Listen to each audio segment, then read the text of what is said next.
अर्जुन को यहाँ पर भगवान समझाना चाहते हैं कि आत्मा क्या है और शरीर क्या है और कौन मरता है। तो जैसे क्षेत्र और क्षेत्रज्ञ, मकान और मकान का मालिक दोनों अलग अलग चीज हैं, पुरुष और प्रकृति दोनों अलग चीज हैं, पर दोनों में इतनी घनिष्ठता है कि उसको अलग करना मुश्किल हो जाता है, क्योंकि दोनों लीला करते हैं। भगवान जब लीला करते हैं, माया को साथ लेते हैं। ईश्वर, जीव और माया कैसे भी समझ लो। तो यहाँ पर भगवान बताना चाह रहे हैं अर्जुन को कि ये शरीर मैं नहीं हूँ, ये शरीर मेरा नहीं है, ये शरीर अलग है और आत्मा अलग है, और आत्मा अजर है, अमर है, अविनाशी है। और मरता कौन है फिर? शरीर मरता है। कहाँ जाता है फिर? मैं कौन हूँ? ये क्वेश्चन बार बार आता है, आना भी चाहिए कि मैं कौन हूँ, कहाँ से आया हूँ, कहाँ जाना है। तो कई तरीके से भगवान ने समझाने की कोशिश की है कि जैसे समुद्र में पानी है और पानी में बहुत सारे बर्तन रख दो, अलग अलग आकार के रख दो, छोटा बड़ा, त्रिकोण, टेढ़ा, लंबा, पतला, तो वो सब आकार की भिन्नता है, पर पानी, वो पानी उनके अंदर आत्म सब में एक है, पर विषमता है। देखो अभी एक ने बता दिया कि कितनी विषमता है, क्योंकि वो हमारे आकार का नहीं होने से आकार भिन्न है, पर स्वरूपता एक ही है। और इसी तरीके से नचिकेता ने भी यही प्रश्न किया था यम के द्वारे पर जाकर कि मुझको ये बताओ आत्मा का स्वरूप कैसा है। तो यहाँ पर यम ने भी यही कहा है कि ये एकदम सबके समझने में आ जाए जैसा नहीं है। क्यों बोले? जिनका अंतःकरण शुद्ध नहीं है उनको ये बातें समझाओ और अचानक एकदम इसका उपदेश दो जो इसके योग्य नहीं है, तो वो उसको समझ नहीं पाएगा। तो कुछ और मांग ले। बोले नहीं मेरे को। बोले और कौन बता सकता है इसका जानकारी, और कौन दे सकता है? बोले और तो कोई नहीं दे सकता। जो इसका ज्ञाता है, जिसने इसको समझ लिया है, अनुभव कर लिया है, वो ही अनुभव करा सकता है। तो बोले आपके अलावा फिर कौन मिलेगा? तो यम ने कहते हैं नचिता को बहुत तरह के प्रलोभन दिए। ये जीव का काम ही ये है कि हम अपने लक्ष्य को भूल जाते हैं कि इस संसार में क्यों आए हैं, और जो नाशवान चीज़ें हैं जो वैसे भी मिलेंगी, उन्हीं के लिए स्ट्रगल करना, उन्हीं के लिए झूठ सच करना, माया की वजह से, अज्ञान की वजह से उसमें ये जीव फंस जाता है और जिंदगी तमाम करके चले जाता है। ना माया हाथ आती है, ना ईश्वर हाथ आता है। होता क्या है? माया मिली ना राम, ना माया मिली, क्योंकि हमारी चेष्टा विपरीत है, ना इधर की तरफ पूरी है ना उधर की तरफ पूरी है। तो बोले जब ऐसी अंदर से इच्छा हमारी नहीं रहती है, केवल एक इच्छा भगवान के पाने की रह जाती है, तब वो परमात्मा का स्वरूप जाना जाता है। बोले किसको बताना चाहिए? बोले ये विद्या स्वयं वर्ण करती है। ये विद्या कौन सी विद्या है? ये पराविद्या, आत्मविद्या। कई बार प्रश्न उठता है, प्राय उठता है कि उत्तराधिकारी कौन बनेगा। कोई महापुरुष जाए तो उसके बाद में, उससे पहले ही चिंता शुरू हो जाती है कि इसके बाद कौन बैठेगा। तो बिठाया नहीं जाता है, ये अपनी अपनी संत की इच्छा है कि वो बोल दे ना बोले, उसकी मर्जी है। पर पराविद्या स्वयं वर्ण कर लेती है। जिसको आगे आना होता है ना, जिसको वर्ण करना होता है ना, उसको वो विद्या, वो आत्मविद्या स्वयं चुनती है। आत्मविद्या किसको चुनेगी? तो हमको उत्तराधिकारी, ये ज्ञान ऐसा नहीं है कि जो बच्चों में चला जाए। जैसे हमारी संपत्ति है, धन संपत्ति है, वो तो क्या है, अगर बाप किसी को देना चाहे तो बात अलग है, नहीं तो वो ऑटोमेटिक, कितना भी खराब भी बेटा क्यों ना हो, बेटे को ही जाएगा। हाँ, वो ना दे, वो किसी और को दे दे, वो उसकी चॉइस है, पर वैसे चली जाएगी वारिस को।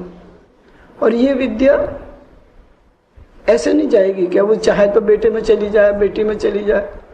ये विद्या, ये संपत्ति ऐसा खेल नहीं है कि जिसको चाहे वो दे दो, या जो कोई चाहे जबरदस्ती ले ले। एक सिद्धियों का ये प्रकार होता है। कई बार किसी को कुछ सिद्धियां आ जाती हैं ना, और वो दिखाने के चक्कर में पड़ जाता है, तो लोग, एक बार किसी को ऐसे ही सुनने में आया कि वो सिद्ध हो गया है, और बोलते से ही ठीक कर देता है, और उसके पास जाना पड़ता है।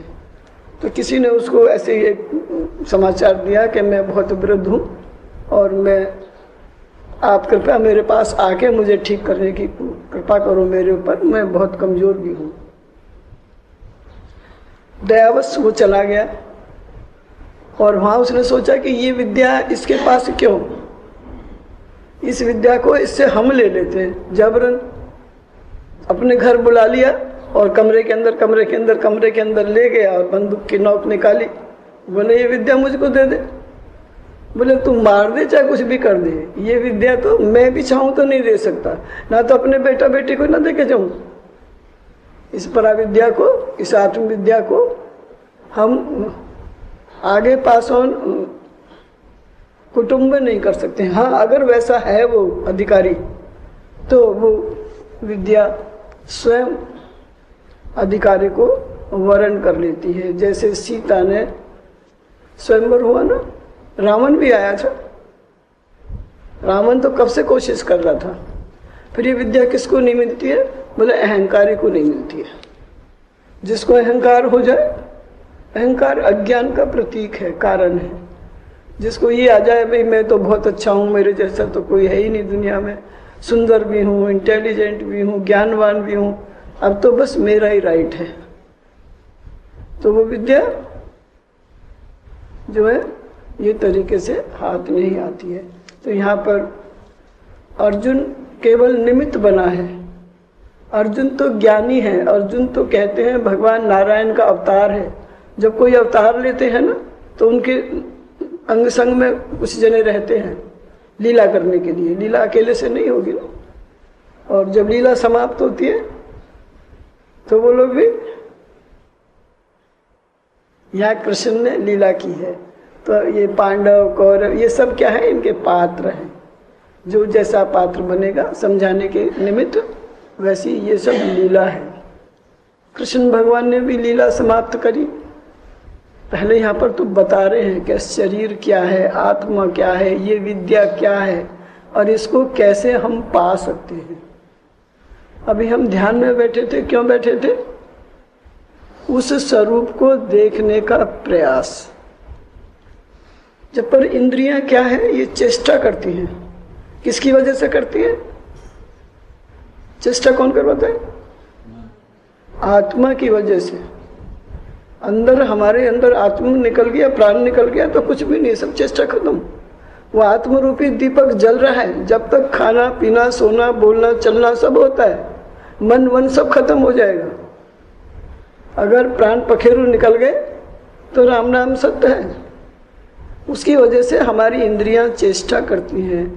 तो हम जितनी देर ध्यान में बैठे हैं, ध्यान में बैठने वालों को ये अभ्यास करना चाहिए कि हमको बिना बात खांसी आए तो खांसना नहीं चाहिए। इंद्रियों पर कंट्रोल, उतनी देर क्या करना है, हमको कंट्रोल करना है। कई बार बिना बात खांसने का मन होता है, खांसी नहीं होती है, पर ये हमारी सूक्ष्म मनोवृत्तियां हैं कि अपने आप को हम अपनी वो बताने के लिए, ये एक हैबिट है, जाने अनजाने। हम इन चीज़ों को बाहर निकालने का प्रयास करते हैं, इसलिए उस चीज़ को बाहर ला के रख देते हैं कि हमको ऐसा अगर हमारे मन में होता है, मन में आता है, पर चेष्टा किसकी रहती है? आत्मा के कारण हमारे शरीर में हलचल होती है, पर ये शरीर मैं नहीं हूँ, मेरे स्वरूप को मुझको देखना है।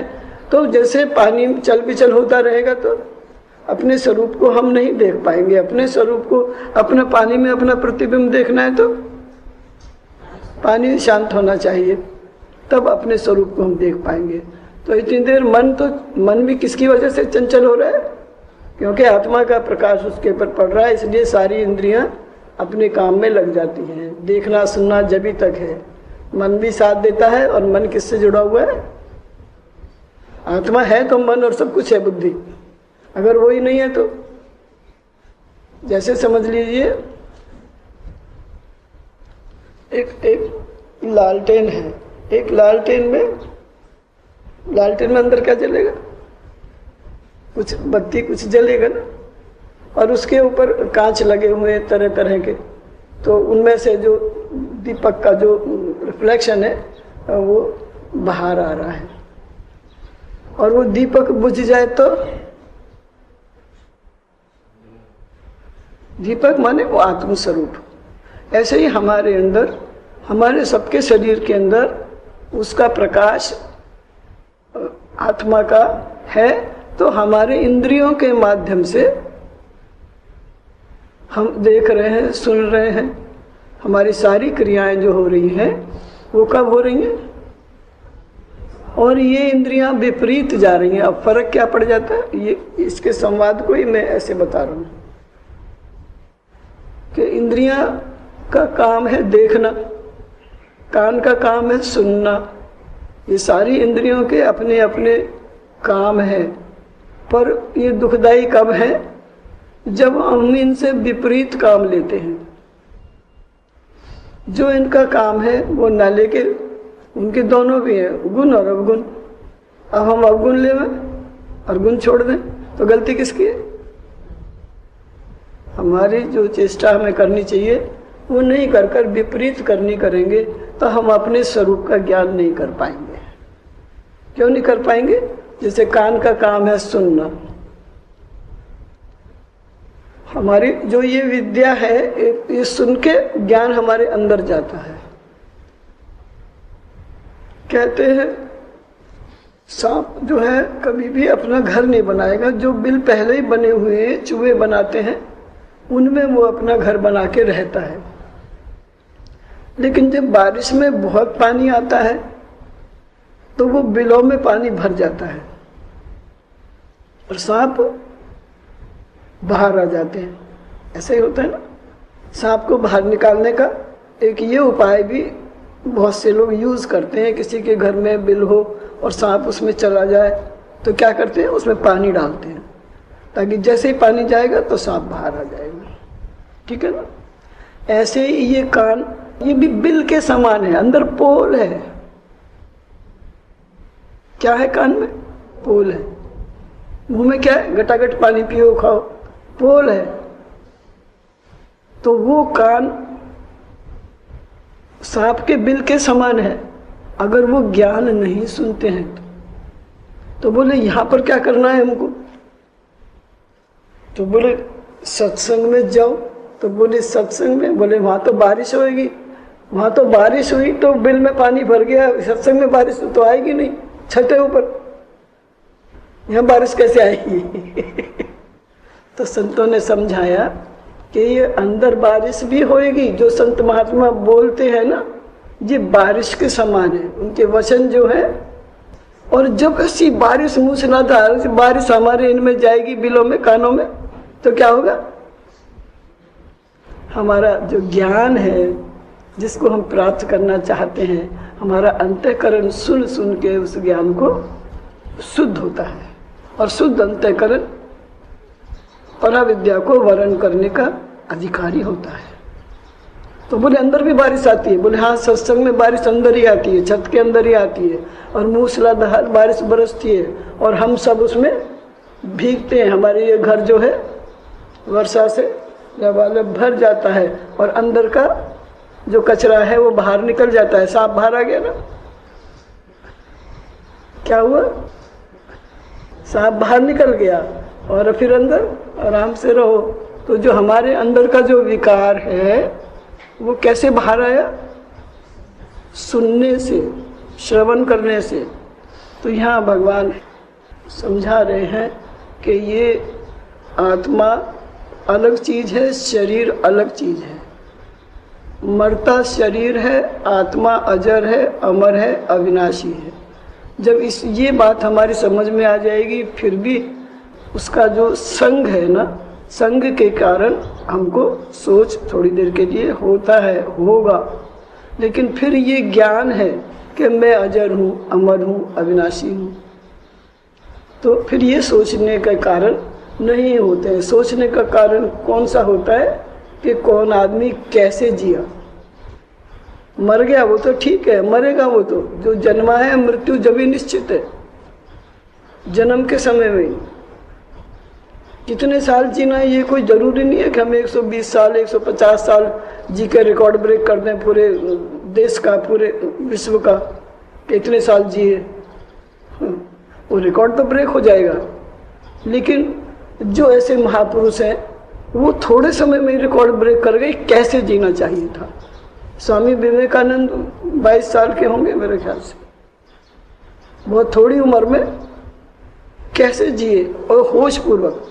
तो हम सब लोगों को सत्संग होश दिलाता है कि हमारा जीवन जो हो होश में होना चाहिए। कोई भी ऐसा काम हमारे से ना हो जो हमारे दुख का कारण बने, जो हमारे फिर जन्म मरने का कारण बने। जब हम सत्संग में आते हैं, गुरु की शरण में हैं, तो बहुत सावधानी की जरूरत है। व्यवहार के प्रति सजग रहना, सावधान रहना।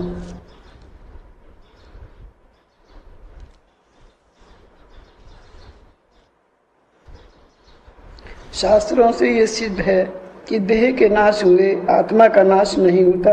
इसी कारण भगवान कहते हैं कि आत्मा नित्य है, आत्मा का नाश नहीं होता। इसलिए युद्ध करने से हे अर्जुन, आत्मा का नाश नहीं होगा। तू अपने को मिथ्या शरीर अभिमान के कारण इनका नाश करने वाला मत समझ।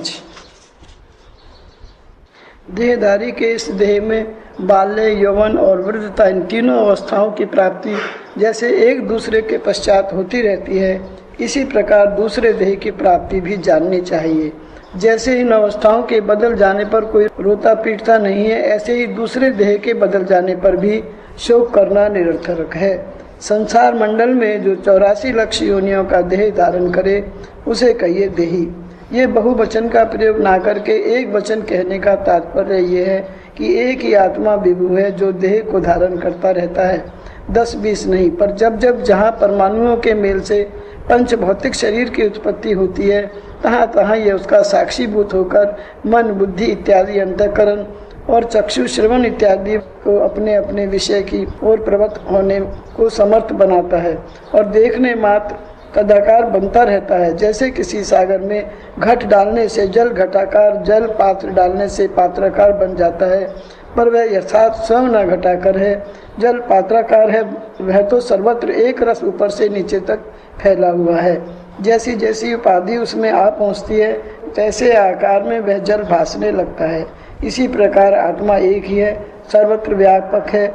पूर्व संस्कार अनुसार परमाणुओं के मेल से जब जहाँ जैसे शरीर से संबंध पाता है तदाकार भासने लगता है। अर्थात बानर के शरीर में साक्षीभूत होने से वृक्ष की डालियों पर उछलने लगता है और मछली की देह में साक्षीभूत होने से गंभीर जल में तैरने लगता है। बानर अथवा मछली, इन दोनों के शरीर में केवल पूर्व संस्कार के भेद से परमाणुओं के मेल की भिन्नता हुई है, पर आत्मा तो दोनों एक ही हैं।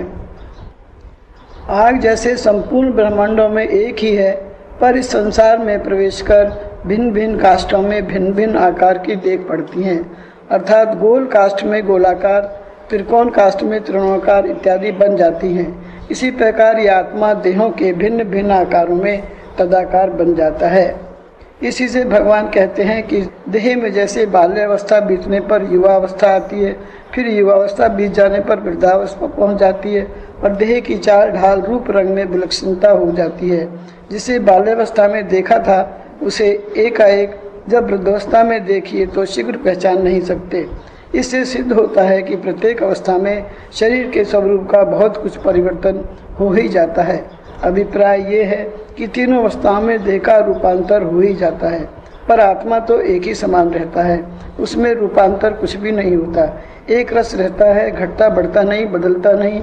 इसी प्रकार मृकट होने पर केवल देह का रूपांतर होता है, अर्थात संसार मंडलवर्ती जितने देह हैं उनमें एक को छोड़ दूसरे को धारण करता है, पर आत्मा एक ही रहता है। भगवान के कहने का अभिप्राय ये है कि जैसे काशी में शयन करने वाला देह सपन में दूसरा देह धारण कर इधर उधर फिरता है, जागने पर कहता है कि मैं पक्षी बनकर उड़ा, मथुरा से हो आया, मथुरा से आने वाला कोई दूसरा देह नहीं है। वही देह रूपांतर को प्राप्त कर उसी आत्मा के साथ मथुरा से हो आया। उसे अपनी शरीर को उसने सर्वत्र देखा है। यदि कोई विलक्षण देह भी देही को सपन में प्राप्त होता है तो भी वह अपने को ही वही समझता है जो जागृत अवस्था में अपने को जानता था। इसी प्रकार आत्मा तो सब देहों में सब ठौर एक रस है। देह की भिन्नता से आत्मा में भेद नहीं होता। बोलो सद्गुरु भगवान।